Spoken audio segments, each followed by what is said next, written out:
Chapter 1. The Imperial Chronicle. I stood there, upright in front of the revolving door, scuffing the heels of my boots against the ground. Pulling slightly on the collar of my trench coat, I dropped my chin and gazed at my partial reflection in the curved glass. Aside from my short-cropped hair, I wore a modest-looking double-breasted leather raincoat and a pair of special-order, steel-reinforced boots, both of which at first glance appeared to be the most common of common apparel. Yet they were, in fact, much more than the naked eye could detect. My ordinary, average appearance. It was of just as much importance today as it had been any other day in times past. Not far off. The sound of footfalls rhythmically like a steady beat of a pendulum swing back and forth, as the throngs of those coming and going moved quickly along the cobblestone avenue, enveloped and tinged silver by the morning mist. At times, the calling voice of a street peddler disrupted the steady flow, but as soon as the hawking cry faded away, it would resume its course. Each morning that I found myself setting foot in the Imperial City, I also found my surroundings to be unchanged and stained by the same somber tone of gray. Snatching up a magazine from the underarm of a street vendor, I tossed a few mirror into the left hand poised expectantly behind his back. The Imperial Chronicle. The magazine I read so often that even the ink bleeds were familiar. Roughly flipping open its cover, I scanned the headlines along the top of a monochrome pages. Then suddenly, my breath caught in my throat. At the very bottom of the local news page, I found those letters, that sequence of characters which I had not heard nor seen since the time of that life-changing incident. My eyes instantly gravitated to the spot, and for a time, remained fixated. Selnate. The very meaning of those letters became lost to my senses as I stood motionless. My gaze fixed on the same line of text until it all seemed to coalesce into a single blotch of ink. After a few seconds of blank comprehension, my vision settled and I wrenched my eyes to the beginning of the article. As I began to read, my memories verged on a single point in my past and then slowly started to run in reverse, heading for that fateful event 3 years prior when his name was first introduced to me. It was on an afternoon all those years ago, on a day not unlike this one, where the capital was overshadowed by its typical gloomy aura. I was a little younger than now, a 22-year-old boy who stood silently in front of the boutique door as usual, double-checking his appearance before lightly treading over to Mike's Imperial factory. It was on this day that it had been arranged for me to receive a new job from Mike, the shop owner himself. Although he was a drab, middle-aged man, I, being the augment enthusiast I was, had found myself as one of his few regular customers. I headed down a dank alleyway, and after passing through a partially rotted wooden gate, I could see the soft glow of the flickering orbital light just outside the entrance of the factory, whose structure was halfway below street level. I first began receiving jobs from Mike about the time when dissension began to occur in society over the 100 Days' War. It was during this period that relations between the Liberal Kingdom and the Empire were at their worst, and the importation of Albans had become almost non-existent. Conspiring with underground elements and planning a smuggling operation, Mike made me out to be his accomplice in the crime. For the job which I received by his hand was none other than that of the courier. Being nothing more than a commoner in my teens at the time, I met him, and a juvie devoid any connections in life besides, I naturally jumped at the opportunity without a moment's hesitation. Yet, even after relations with Liberal had returned to some degree of normalcy, I realized I was in no mood to give up my specialty, which focused mainly on the delivery of stolen goods. The reason being, there was no job out there we could bring in the kind of mirror this one did. With an unrefined and inconspicuous appearance, I had countless times before hidden items of various sorts in my hat and trousers and made my way hither and thither between the borders of the neighboring nations. And though to my delight, my wallet had become increasingly laden with a bounty of monetary rewards, I have routinely changed my alias as a precautionary measure. So much, in fact, that these false names had built up into quite a list over the last few years. I'd been known as Phil the Frivolous Rooney, the Trickster, and even Chris the Coward. However, Mike has always called me by one name, Toby. This was the identity I had used for my initial job and the one I liked above all the others. Chapter 2. The train station. Hello there, Toby. You've come at just the right time. Greeting me with these words, Mike shuffled slightly in his seat behind the counter, The baked confection he had been eating was ever so carefully placed atop his lap to prevent it from falling onto the floor. He smacked both of his powdered sugar-covered hands together with a clap, and a cud of white particles puffed into the air. The smell of sweet spices and baked apples pervaded the dimly lit shop. "We had an item dropped off no more than a few minutes ago," he continued. Turning in his seat, Mike reached back and snatched up something wrapped in old magazine paper from off the shelf, tossing it to me. Knowing full well I couldn't get any sort of answer, I asked anyway. "What do we have this time?" Laying out my railway and airship tickets, Mike ignored my question and said, "Make sure this gets to the same place as always." In his slow drawl, he added, "It would be in your best interest to keep your involvement to a minimum by leaving the business side of things to me and focusing solely on getting the job done." "Toby?" He leaned back in his chair and let out a deep sigh, the balls of his fingers kneading the bags under his eyes. Then, once again, his large hand extended down toward the unattended cake resting on his leg. Before the sweet treat could reach his watering mouth, I had already made my way out the door of his tiny shop. As I walked, the waste paper bundled package bounced around inside the folds of my bag. By the feel of its shape and weight, as it beat steadily against my side, I concluded that the object in my possession was probably just more swag. It didn't make me nervous not to know what it was that I was carrying, for I had done this type of job many times before. And no matter what kind of trouble I found myself wrapped up in, I had always somehow managed to come out unscathed. In truth, my experience on the job had made me tough, and I had become well-versed in the art of orbal magic. So it was that when I laid eyes on that rough-looking trio at the station, I felt no more knots of uneasiness in the pit of my stomach than was necessary for someone of my abilities. The platform for the train bound for Libel was a bustle with passengers awaiting its eventual arrival. Seeing that the benches were so crammed full of people that they could have very well been a tin of packed sardines, I resigned myself to standing near the entrance as I patiently waited for the train to come in. Twisting my body in order to move the bag to my other shoulder, I noticed the figures of two men, heads bent together and conversing in an inaudible tone. They stood just beyond the ticket gate, right about where the horse head of the imperial emblem lay embedded in the ground in a grand mosaic of tiles. After a short interim, another man approached and joined in the conversation. From my own perspective, this was one ragtag group I most certainly couldn't have given a passing grade to based on looks. All three were extremely well built and sported the same haircut. To put it mildly, they stuck out in the crowd like a bunch of sore thumbs, making sure to avoid eye contact with them as they glanced in my direction.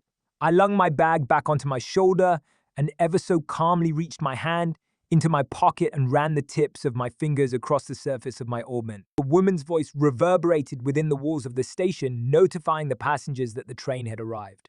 The low rumble of an orbal engine could be felt in the distance, and after a few moments, a large vehicle was seen rolling up the shoulder. I muttered to myself, "All is well," but the sound of my voice was drowned out by the din of the massive machine. Brakes screeched and a flash of black light reflected off the surface of the giant iron beast as it came sliding in across the rails. The immense vibration in the air emanating from the moving locomotive at its epicenter let me know that the orbal engine had been put into full reverse in order to decelerate and bring the train to a grinding halt, while being shoved to and fro by the waves of impatient travelers flooding out of the waiting area. I was swept toward one door of a passenger car. As we passed by the conductor, I caught another glimpse of the ticket gate. The men who were once there were now gone, and the only thing that remained was the profile of the horse made of glossy tiles, glaring back at me in a shade of deep crimson.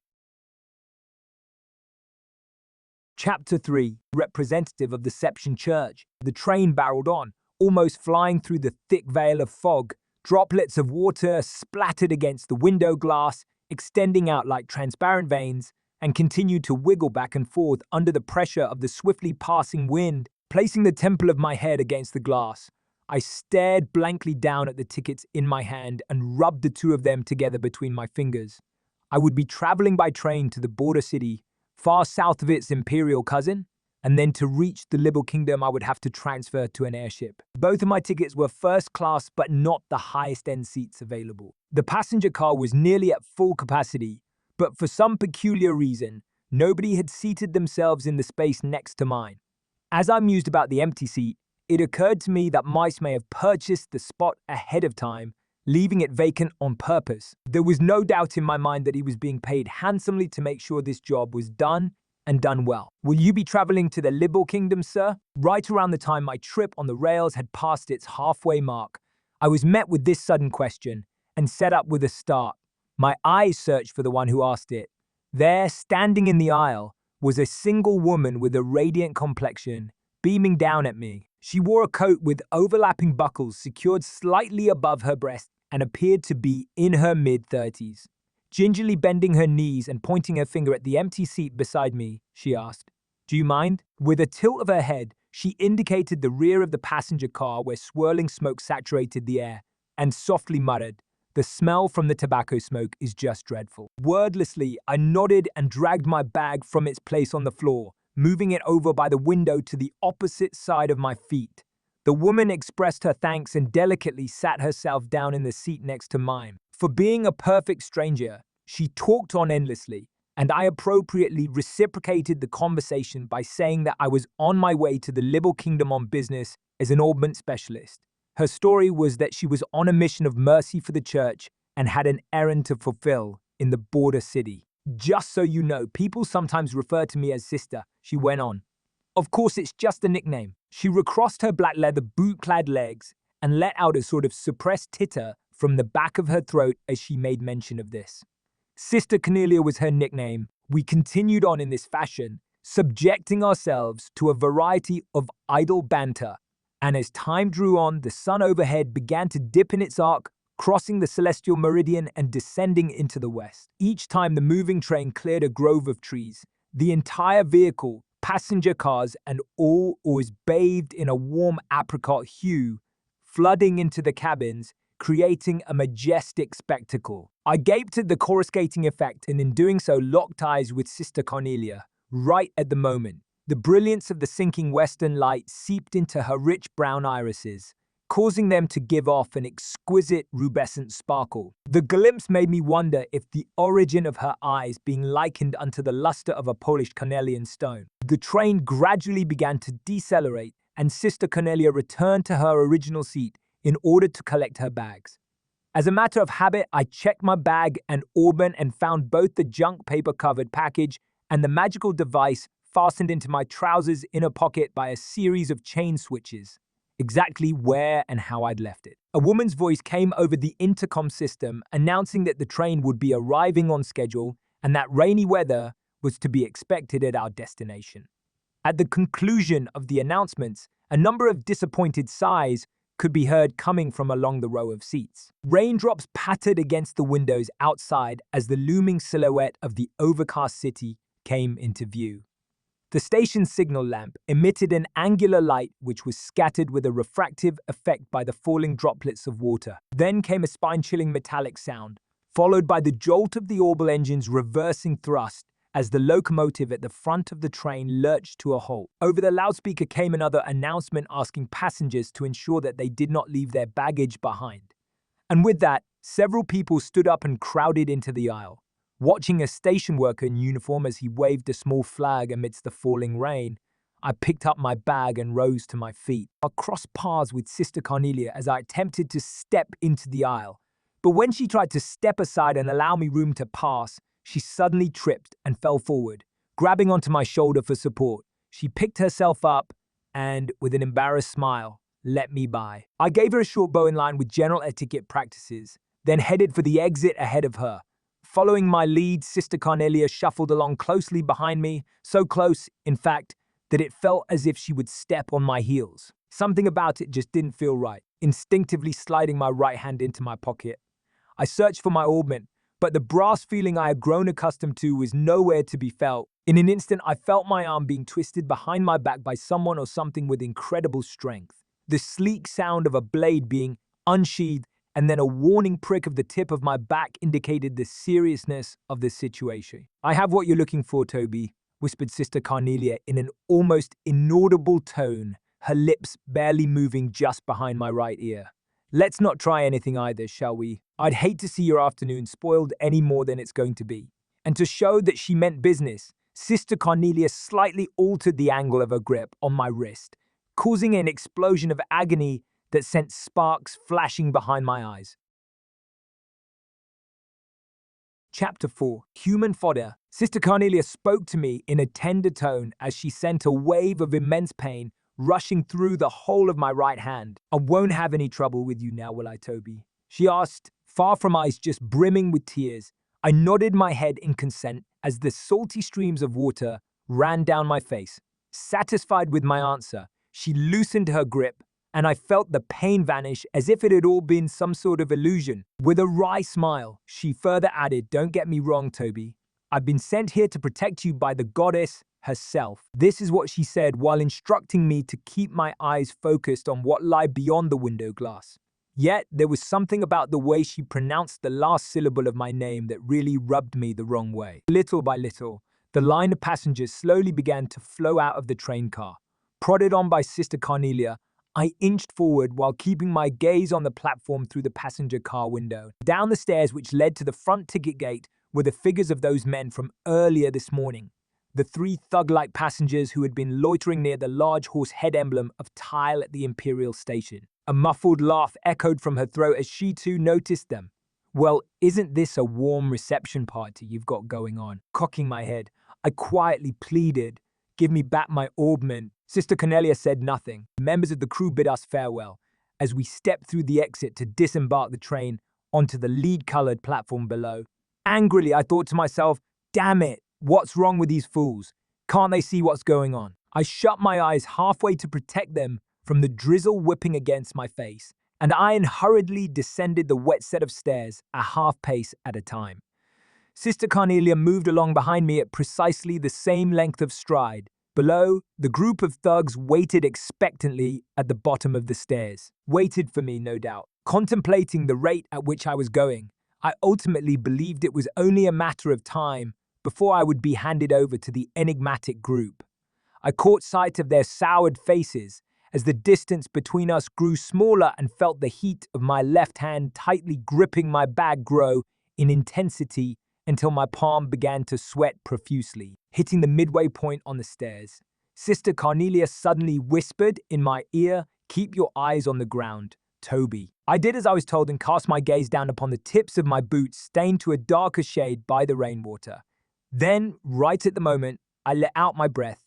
I felt a deep sense of pressure just below my shoulder blades as I was forcefully shoved forward. Droplets flew from my saturated fingers and my world turned upside down as I tumbled down the stairs and slammed back first into the group of hoodlums. With a muffled crunch, I felt the painful sensation of my ribs crumple under the weight of my body and then return to normal from their severely compressed state. Two of the seemingly military men who were hit as I toppled down the stairs, like an avalanche unleashed on a pair of young saplings, absorbed the transfer of force and were thrown into a large puddle collecting on the ground nearby. Shrieks erupted from startled passengers nearby, more shrill than the high-pitched sound of the railway brakes from a decelerating locomotive. As my world spun wildly about me, I lay there, the chill of the tiles seeping into my back. With a concerted effort, I rolled my eyes to the left where my arm remained in an outstretched state. By some act of the goddess, I had managed to keep my tight five-finger grip on the bag I had been carrying.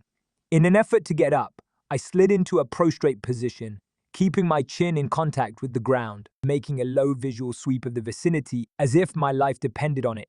I noticed the military-like physiques of the men had vanished from view.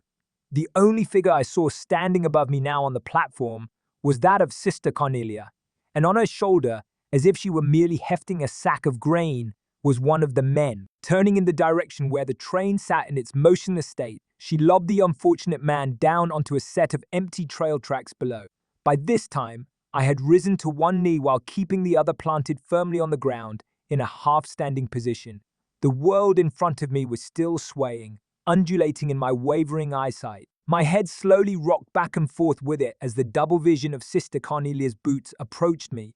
Then, with a strong grip, she tugged on my hand. For some strange reason or another, when she did this, I failed to notice the unpleasant feeling that her hand wrapped tightly around mine brought. "Let's go, Toby," she instructed in an authoritative voice. Nearly dragging me, she pulled me to my feet, and before long, we were hightailing it out of there. The onlookers made quite a commotion as they moved hastily out of the way in a determined attempt not to be caught up in the middle of our light path. The bag in my left hand swung helplessly, knocking against my thigh. After clearing the ticket gate, Sister Carnelia finally let go of my hand, but a sickening slippery sensation came with it. Looking over at her, I realized that the stomach-churning slimy feeling on my hand had come from the bright red blood which stained both of hers. I peered back over my shoulder in the direction of the platform as I continued to run, but the figures of those three men who had been waiting for me at the station were nowhere to be found. Chapter 5, Emissary of the Sabbath. I sat staring at a partially melted lump of butter on a stack of cold pancakes. Picking up a fork, I poked at them, and after turning the top one over, I dove the milky yellow substance between the rubbery layers. In doing so, my interest in what sat atop my plate faded to nil. A hanging lamp dangled overhead, making a sporadic buzzing sound as its honey-colored light flickered, creating jittery shadows and distorting my vision within the inn. The pouring rain outside didn't appear as if it would let up anytime soon either. Bringing my face closer to the window, I peered through my film of water flowing down the outside of the glass as I tried to make out the dimly lit avenue. Although the station house sat right at the end of the road from where we were lodged, all that was visible was the side of the structure obscured by a shadow which prevented me from being able to see the platform. "There's nothing to be worried about," said Sister Carnelia as she returned, wiping her hands with a handkerchief as white as the newly driven snow. Stretching the square strip of cloth out, she sat down and placed it neatly on her lap like a napkin. Then, in a reassuring tone, she added, "We've seen the last of them for a while." Watching the tips of her fingers move as she smoothed out the wrinkles in the piece of fabric resting on her legs, I was hit with a sudden flashback, reviving the awful sight and coppery scent of the sticky blood which had covered those hands not more than a few hours before. "How can you be so certain?" I asked, still having more than a few reservations. "Because that's how these types of crime syndicates work," she replied, clearly seeming to know all the answers. The waiter came and set a plate in front of Sister Carnelia with a soft clink as the base of the glassy dish tapped lightly against the hard surface of the table.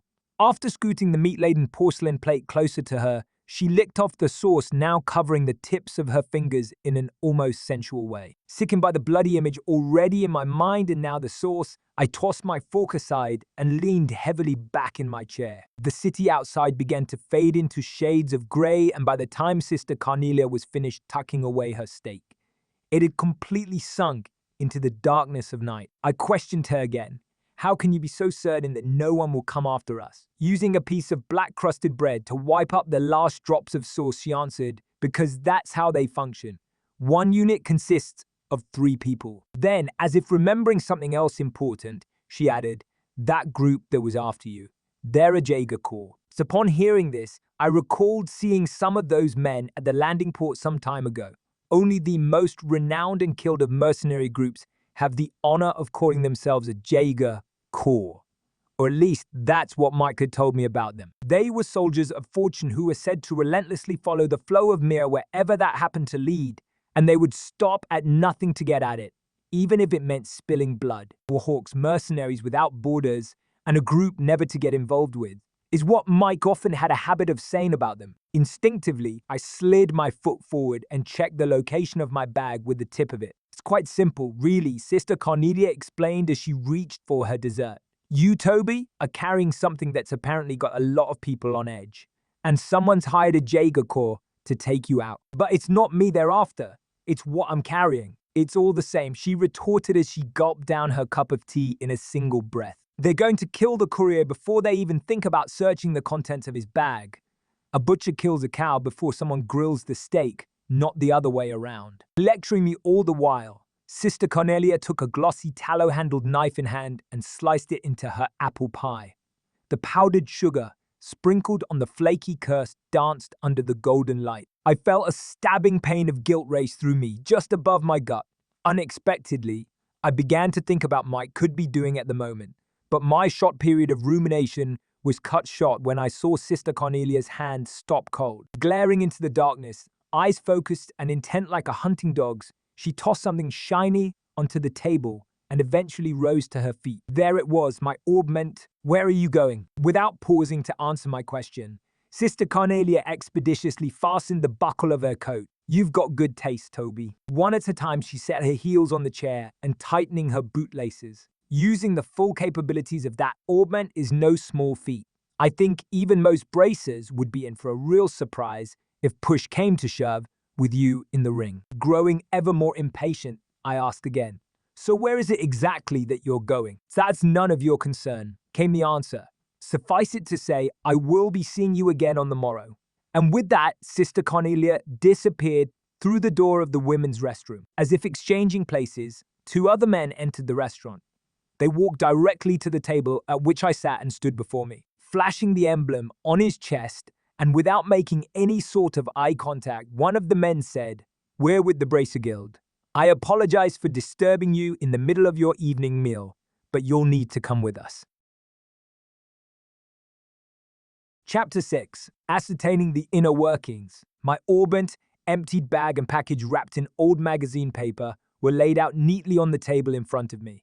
The bracer sitting opposite me gazed alternately at my face and the items on the table as if trying to gauge my reaction to them. Constantly rubbing his chin between the fingers, it appeared to me as though he were making an effort to display his right hand, snugly fit within a leather gauntlet. I'd been led to the second floor of the lodge by the two men, and then, after they had painstakingly checked the layout of the floor, I was taken to the farthest room from the stairs. It occurred to me that the reason for the use of the makeshift space was due to there being no guild branch nearby. The first man to sit in front of me was the lanky one. He told me his name, but I soon forgot which one was Clayton and which one was Pavel. About the time I had finished being frisked, the bracer wearing the gauntlets, Clayton or Pavel, whoever it was, returned and whispered something in his partner's ear. It seemed as though they were trying to locate Sister Carnelia, but having no luck. After much probing on the subject of her and the Jaeger Corps, and after relating everything I had heard from her on the train, I turned the conversation around and, playing the role of the victim, inquired into her past history. Though strictly speaking, I guess I was, in fact, a victim. Her name is Selnate, Ian Selnate. Read aloud the lanky bracer from a pocketbook he held just below eye level. Originally a constituent member of a Jaeger Corps, her present affiliation and activities are unknown. In short, added his partner pompously, she's not the type of person any upstanding citizen should be getting involved with. He reached out his gauntlet-clad hand and picked up the object bundled in scrap paper. Checking my reaction all the while, he unwrapped the paper, laying it out flat in the center of the table. Its contents turned out to be a lump of metal ingrained with a sort of clay-like substance. I blurted out I was on my way to a research institute with the item when everything happened, and then threw in the address of some non-existent client for good measure. The bracers took notes, making sure not to leave out any of the details of our conversation. Then, to dispel any lingering suspicious, I agreed to stay with them under their watchful eyes for the night. The next day, I also found myself inclined to go along with them to the nearest guild branch in order to file a report about the events that happened back at the station, but I had no qualms over the matter. My greatest concern at the moment, after all, was not running into any more trouble. I awoke as the sun came up over the horizon and day broke. With the advent of a peaceful morning, I sat up in bed and breathed a sigh of relief. The bracers who had stood guard the previous night were no longer present in the room, but the sound of their voices could be heard echoing out in the hallway beyond the closed door. Slipping my arms through the sleeves of my jacket, I felt a sharp pain in my right elbow which brought back vivid memories of the woman from the day before. Suddenly, a feeling of uneasiness came over me, and still half undressed, I began adjusting my orbment. After opening its back cover, I used a thin piece of tan duskin and started plucking out the quartz installed in each slot. It didn't take but 5 minutes to insert them each into different slots and rearrange their configuration with a set of light magic as my base. One by one, I replaced each screw until finally, the metallic panel was back in place, and as a feeling of calmness set in, I rolled back over in bed. It was at that time that a tall woman, appearing to be a maid, opened the door, carrying a basin of hot water for the sink, with which guests could shave and wash their faces. After placing the small steaming tub on the table, the woman went quietly about her daily task of removing the bed linen. Finding myself shooed from my own bed, I reluctantly headed toward the basin when just beyond the open door, I caught sight of two shadows cutting across the hallway in succession. "They're here," I heard myself mutter as the low tone of my suppressed voice reached my ears. With only a bar of soap in hand, I remained unbelievably calm as I quickly shut and bolted the door. Then, pondering my next move, I stood still with my back pressed up against the wall. On the other side of the hardened clay wall, the brief clamor of fighting ensured. Fumbling with the chain attached to my hip pocket, I grabbed hold of the ointment I had adjusted just barely moments before. It was two braces versus the two others I had seen moments ago. Throwing myself into the mix with the two men from the guild would definitely put us at an advantage from a numbers standpoint. However, when I turned again to face the door, the voice of self-doubt came percolating through my closed lips in the form of a distant mutter. There were only two of them, I murmured to myself. If Sister Carnelia's words were to be believed, then one unit consisted of 3 people, not 2. Again, I questioned myself inwardly. Then where's the third? The hair on the back of my neck stood on end as I realized my plight. Something swung down over the top of my head, catching me around the neck, and the next instant, I was flung to the ground. From the corner of my blurred and spotty vision came the inexplicable view of a woman with demonic bloodshot eyes standing over me, trying to wrench the very life out of me with every twist of the sheet she had wrapped tightly around my throat. Clutching my orbent in hand, I activated it and fired off a burst of magic while laying half asphyxiated on the wooden planks of the room floor. The destructive vortex of compressed air sliced deeply into my hip, but at the same time, caused the woman to double over before forcefully blowing her to another part of the room. Shreds of whirling linen, flecked and sprayed with fresh blood, blasted out through a gaping hole in the wall where a closed window once stood, leaving nothing behind but shards of broken glass and a frame rent beyond all repair.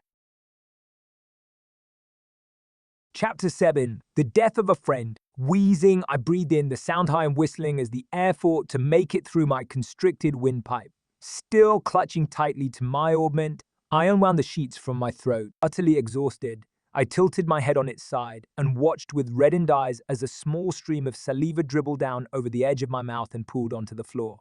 When fresh air finally made its way into my lungs, it initially coked me nearly as badly as the sheet had. A thump from somewhere behind startled me from my fit.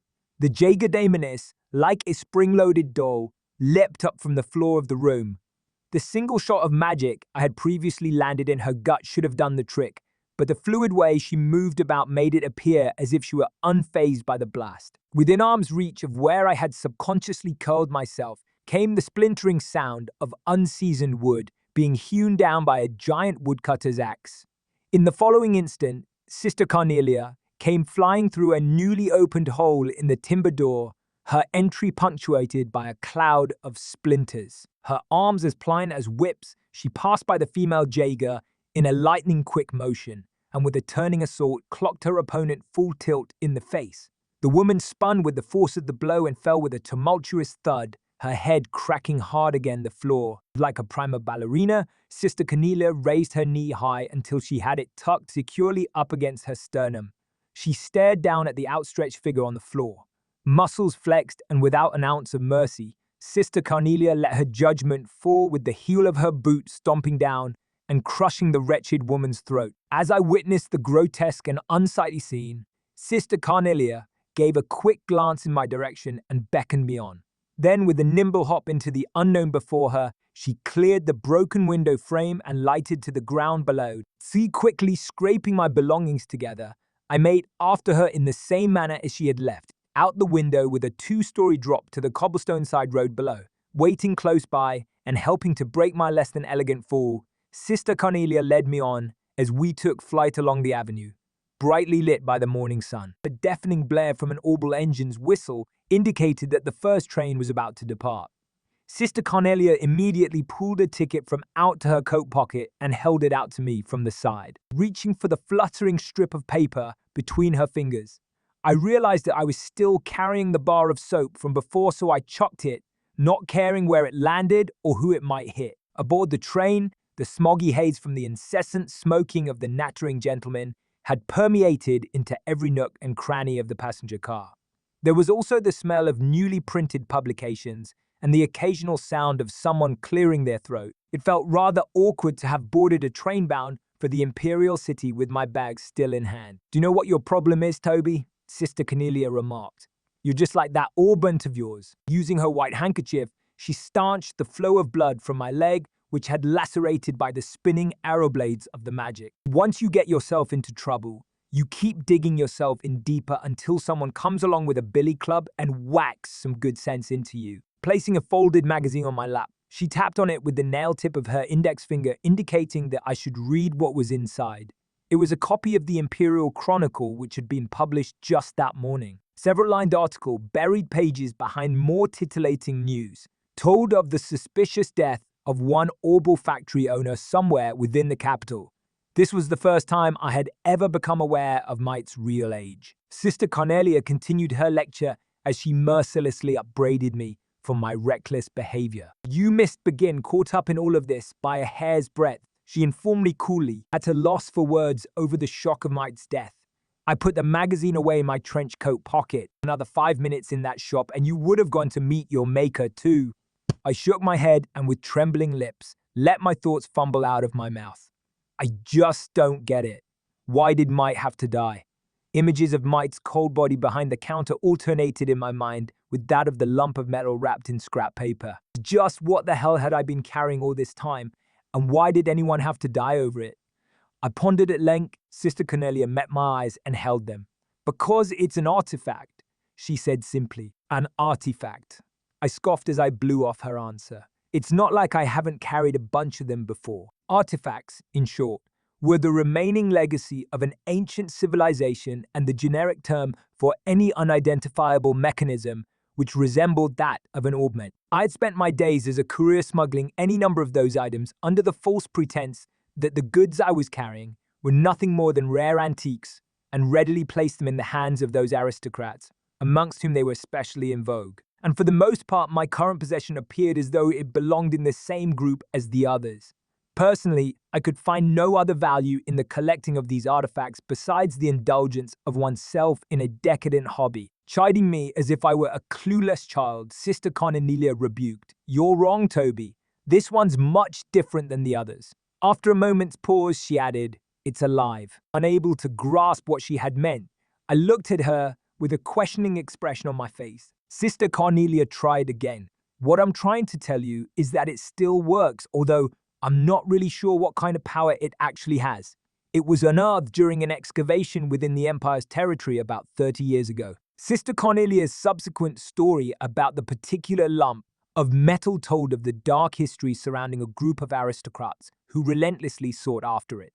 The artifact itself had transitioned from hand to hand by those in power, as one after another, they were murdered while slumbering in their bedchambers. Then, at the end of the 100 Days' War, its whereabouts were said to have been lost.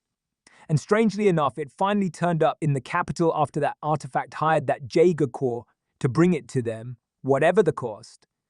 So as a result, I was dispatched by the church in order to protect both you and it from falling into their hands. I sat staring down at the bag resting next to my feet as we approached our destination, and the moving train quietly began to lose speed. Chapter 8. In the bowels of the Imperial City, moving purposefully through the crowd, we made our way between the rows of seats. Each time the swinging bag in hand struck the side of my knee, I became keenly aware of its presence.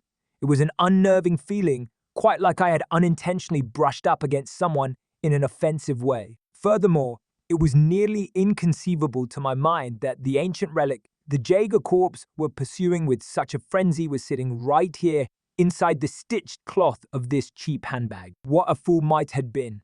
Hadn't he known the burden this object would bring would be one far more weighty than both of us could have ever hoped to bear. I squeezed my eyes shut against the thoughts flying around my mind and addressed Sister Carnelia, who followed closely behind me. Will we be making a break for the cathedral once we get off? Yes, that was the plan. She answered, scanning the scene outside the window of the passenger car. I think that's the only option we've got if you want to make it through this day alive. The station where the train was set to arrive was unremittingly crowded with countless droves of passengers. And as usual, the sky was slightly overcast. Everyone outside on the platform stood shivering in silence with their collars drawn up to their ears, huddling close to one another for warmth, like a flock of waterfowl out on the tidelands in midwinter. Don't worry, I won't be tossing you down a flight of stairs this time, Toby, jested Sister Carnelia. Although if there were two more of you at my disposal, I might have decided otherwise, she added. Evidently, the numbers in our welcome party this time had seen a rather dramatic increase. The odds don't appear to be in our favor, she said in a low voice, her warm breath tickling the lobe of my ear. We won't be able to leave through the ticket gate. As soon as we stepped off the train, we stealthily moved to the opposite end of the platform, and after sneaking out a large door for only authorized station personnel, we jumped down onto the path of railroad ties and steel rails below. The biting cold wind of the capital swept freely across the unobstructed railroad tracks, causing me to shudder as it ruffled our coats with its chilly touch. Slipping between the couplers of a pair of freight cars, we moved cautiously along their edge, sticking close to the shadows. Over on the cargo platform, workers were busy unloading containers. For someone who had his mindset on becoming a dealer of pilfered goods, gaining illicit entry into the station house would be one of the first of all basics. Showing my ticket, I spoke politely to one of the workers. Then, with a scenario picked out in my head, I sold it to him as I played the part of a manager here on business with a celebrity of notable repute. Midway through our conversation, I introduced Sister Carnelia, who did her best to show the man a glamorous smile and feminine pose. I'd possibly gone a bit overboard when I stated that she was an opera singer because the way she carried herself made her look more akin to a low-wage sell song in a bar of drunkards. Yet, in spite of it all, the worker graciously let us thorough. "You're so good at that it's almost scary," Toby's Sister Carnelia said, as we raced through the station's warehouse sector. "You should seriously consider doing another job," she went on. "I bet you're going to tell me to join the Bracer Guild, right? Come on, those guys would turn me down in a heartbeat," I said as I laughed off the thought. Then throwing the idea back in her court, I asked, "So how about yourself? Why don't you join the Bracer Guild?" Reaching the end of the warehouse sector, we came to a stop in front of a large chain-link fence. Sister Carnelia crouched down, and while sliding a drainage cove to the side, laughed at my previous question as if it were insane. "Are you kidding?" she asked. They gunned me down the second I set foot into one of their branches. The winding, narrow stone tunnels like the one we were in ran everywhere beneath the Capitol. We crawled along as the light shining down through the drainage grates on the side of the large road above us illuminated the way like a trail of flickering orbital lampposts. The feet of those walking along the avenue passed right by where we were, but not a single person noticed us scraping our way along below them. And for some strange reason or another, the world just beyond the thin flagstone paved road appeared so dazzling in my eyes. Yet the Jaeger corpse, loss of the artifact in hand, and a senseless, sudden death, all of which had never crossed my mind before, lay in wait for me, dared I to venture into the open world above. As we pressed on, I began to think that the small round tunnel which we were crawling through would run on forever, when finally it merged with a high-ceilinged sewer surrounded by walls of countless blocks of chiseled stone. "We'll go through here and make our way over to where the cathedral is located," Sister Carnelia instead. Raising one brow, she pointed her finger upward. "It's a lot safer down here than it is up there. So that's fine and all. But what are we going to do if it gets attacked?" Sister Carnelia grabbed my hand and with that stepped into the muddy darkness beyond. "Don't worry, Toby," she reassured me. "Faith isn't the only thing supporting the church." Chapter 9. Carnelia. The flicker of dying orbital lamps mounted at equidistant lengths along the sewer walls sent thin streaks of light across the surface of the rippling flow of filthy sewage. Passing in front of these one by one, Sister Carnelia sped down the stone sidewalk as the sound of her body, cutting through the racing tunnel winds, trailed out behind her, panting and out of breath. I continued to move my feet toward the darkness which lay before me as I chased after Sister Carnelia's flickering shadow. Wayworn, yet without a moment of repose, we headed unrelentingly with our sights set on the Cathedral of the Septian Church. We moved swiftly across the moss-covered stone pavement, the clacking of our heels echoing in the dimly lit underground. Above ground, the walking distance on the city roads from the railway station to the cathedral was about 3 blocks. If we made our way up through the drainage ditch just beyond the sluice gate, we would find ourselves in the public square outside the massive sanctuary. Up ahead, the light of another orbital lamp came into view. Turning the head in my direction, And without a word, Sister Carnelia extended her right hand outward in a wide motion, indicating that we would be turning that way at the next corner. Then, as if preparing for something, she rolled both shoulders in a grinding motion and relieved the last of her tension with a pop of the neck. It seemed to me as though she knew all too well what was lurking with the tenebrous conduit ahead. Under the unsteady and sporadic coruscation of light, the body of Sister Carnelia surged around the corner and disappeared from view.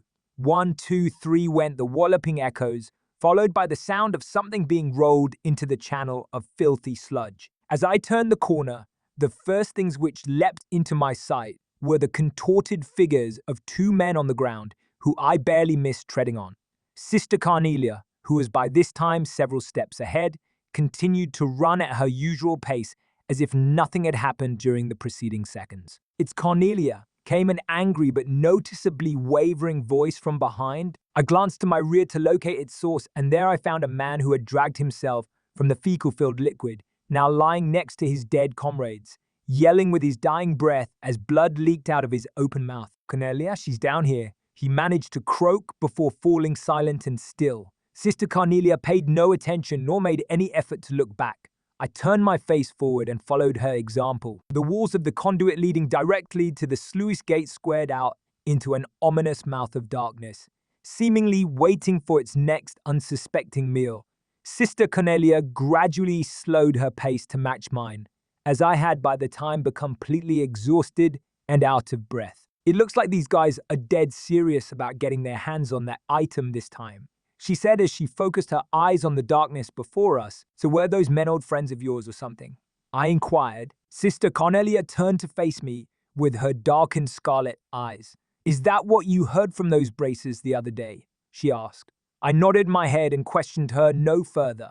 With head slightly turned down, I forced myself onward, eyes fixed on the tops of my boot. Unexpectedly, Sister Carnelia opened her mouth and said, "Do you remember that woman you had a run-in with back at the inn?" I nodded slightly. "The whole reason I gave up my life as a mercenary is because I didn't want to meet a tragic end like that," she continued.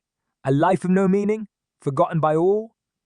I looked up at Sister Carnelia and, seeing a slight show of emotion in the side of her face, heard her repeat the same line of words a few times more before finishing her thought. "So if I'm going to cash in my life's chips, then I think it's best that I fight for something worth fighting for.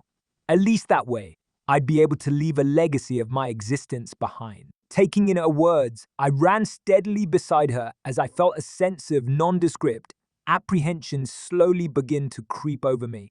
During the short intervals between breaths, it suddenly seemed as if I were hearing the faint sound of sloshing water from behind, which caused me to prick up my ears and turn my head in its direction. "So you noticed it too, huh, Toby?" Sister Carnelia slowed her step until finally coming to a complete stop. "They've blockaded us from behind, so there's no turning back now," she said, the direness of our situation heavy in her voice. We had arrived at an intersection where the conduit we were in and another crossed paths, and just beyond the wide, fetid flow of sewage water before us, I could see the dimly lit sluice gate. I placed my back against the damp bricks of the nearest wall and for a moment tried to catch my breath.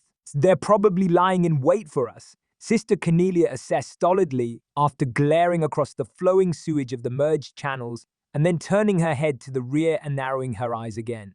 "And unfortunately, this time, we won't be able to circumvent them." With a sound of composure revealing her utmost resolve, Sister Carnelia took in a few deep breaths. I laid hand on my orbant, gripping it in the palm of my sweaty hand, and then wrapped the strap of my bag securely around my opposite wrist. And as always, Sister Carnelia checked her boots before standing upright. Then, taking a few steps back and holding my breath, I raced forward and darted into the Stygian flow of waste. Chapter 10. The last stand, Sister Carnelia made such haste as she aimed for the path on the opposite side of the sludge-filled channel that I could have sworn she was actually running on the liquid surface, based on my observation of the minuscule spatters her feet produced. And of course, she passed me by in the blink of an eye, the space growing wider and wider between us as I continued to trudge my way through the filthy muck. Flashes of magic erupted from the darkness by the sluice gate and ripped through the air in rapid succession, but none of them could overtake the speed at which Sister Carnelia moved. In an unyielding offensive by the shadowed aggressors, the settled feculence in the depths of the channel was thrown up in the form of a powerful tsunami. And in the instant before clearing myself from its destructive path, I feared that the terrible wall of sedimented filth would crush me under its weight and bring me to an unsightly end. With a mid-air spin to avoid the last of the oncoming magic, Sister Carnelia flew to the opposite side of the channel with incredible speed. Hurdling the wall of piled-up sandbags behind which the attackers took cover, she whirled her arms in a ferocious onslaught. One by one, like a row of pins being struck by a weighted object, the line of standing Jaegers crumbled to the ground. Sister Carnelia's attacks were like a whirlwind of death, blurry with the speed at which they struck. They came in advancing at inconceivable angles, puncturing throats, slashing open arteries, and then they were gone. So it was that when I finally reached the cobbled path beyond the stagnant channel, not a soul was left standing beside Sister Carnelia and myself. So the cathedral is at the end of a ladder just beyond this gate, she indicated as she flicked dripping blood from her fingers like a child who forgot a handkerchief to dry her wet hands. Her eyes shone with the afterglow of battle. The Jaegers can't be far behind, so we'd better hurry, she warned. And as if to punctuate her warning, the damp sound of numerous feet kicking up water as they advanced toward our present location had now become clearly audible to my ears. Stepping over the handful of Jaeger corpses, lying scattered about behind the wall of sandbags, we made our way for the dry bed channel which lay ahead of us.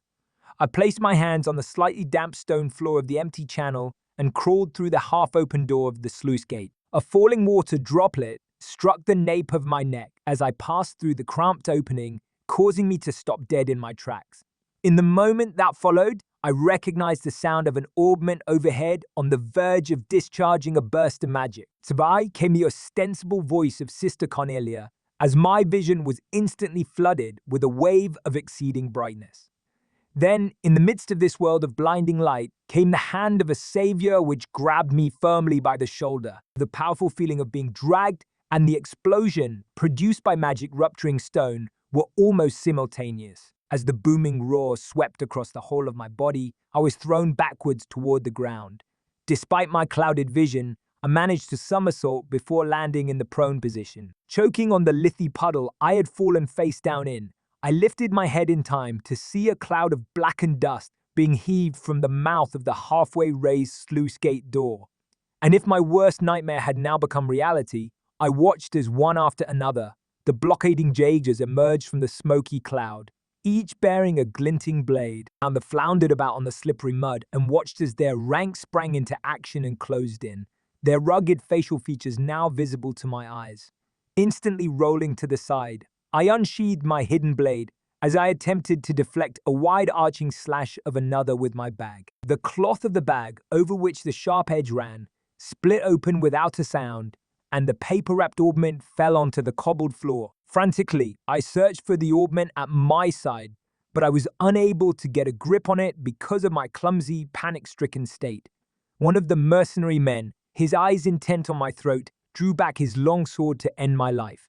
But before he could make the move, a dark silhouette appeared from behind him. It was Sister Carnelia. Her hands moving with such finesse, disarmed the man in an instant and left only his sword behind before he was launched from view into the hanging shadows, veiling the dank conduit. As the sound of the falling sword struck the ground with a high-pitched clink, Sister Carnelia drooped to her knees. Her soft whispered words were full of regret. "I'm sorry, Toby." With her head bowed forward, I watched in disbelief as several streaks of blood began to run down the side of her face. "It looks like the goddess my Abe calling you home too," she said gently. Once again, Sister Carnelia rose to her feet, her coat hanging in tatters. Eyeing her outer garment's ragged state, I knew from certain that it had been caused by the previous blast of magic. In order to protect me from harm, Sister Carnelia had willingly used her body as a shield to absorb the brunt of the force, and now a stain of effervescing crimson blood had begun to seep through the cloth covering her breast. I swiped up the artifact, which had tumbled to the ground from the hole in my severed bag, and tore away the wet paper which covered its surface.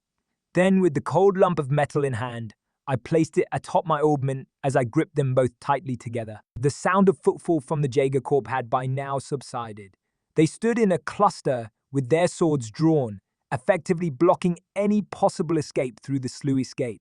Sister Carnelia let out a shrill cry, and I, as if taking the sound to be a command to attack, unleashed the energy pent up within my augment. The device roared, and at the instant the magic was discharged, I felt an intense wave of searing heat graze over my cheeks as my entire body was immediately blown backwards by its powerful force.